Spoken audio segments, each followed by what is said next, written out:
আমরা আজকে জানবো কখন সূরা ইখলাস 21 বার পাঠ করলে সঙ্গে সঙ্গে ফলাফল পাবেন। তো চলুন আমরা কথা না বাড়িয়ে মূল ভিডিওতে চলে যাচ্ছি। আমাদের যে মূল ভিডিওটা সেটা হচ্ছে সূরা ইখলাস 21 বার কখন পাঠ করবেন এবং ফলাফল কখন পাবেন। সম্মানিত সুপ্রিয় দিনী ভাই বোনেরা, অবশ্যই ভিডিওটা স্কিপ না করে শেষ পর্যন্ত দেখবেন, তাহলে এই আমল সম্পর্কে আপনি জানতে পারবেন।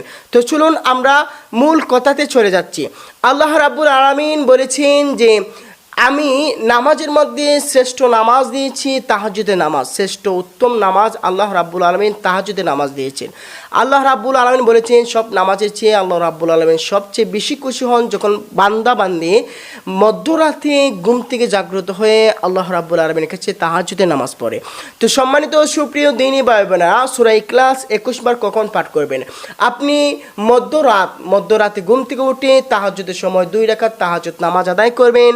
তাহাজ্জুদের নামাজ আদায় করে জায়নামাজের বৈঠকে বসে সূরা ইখলাস 21 বার পাঠ করবেন।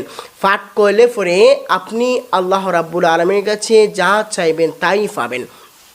শুধু তাই নয়, এই সূরা ইখলাস আপনি যখন 21 বার পাঠ করবেন, 21 বার পাঠ করলে আপনি রোগ ব্যাধি থেকে বাঁচতে পারবেন এবং পেরেশানি থেকে বাঁচতে পারবেন। আপনার অশান্ত মন শান্ত হবে এবং আপনি আল্লাহ রাব্বুল আলামিনের ভালোবাসা পাবেন, রাসূল কারীম সাল্লাল্লাহু আলাইহি সাল্লামের ভালোবাসা পাবেন।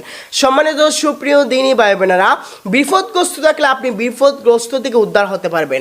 রাসূল সাল্লাল্লাহু আলাইহি সাল্লাম হাদিস শরীফে উল্লেখ করেছেন সেই ব্যক্তি জান্নাতি যে ব্যক্তি প্রতিনিয়ত 10 বার করে সূরা ইখলাস পাঠ করে। সুবহানাল্লাহ!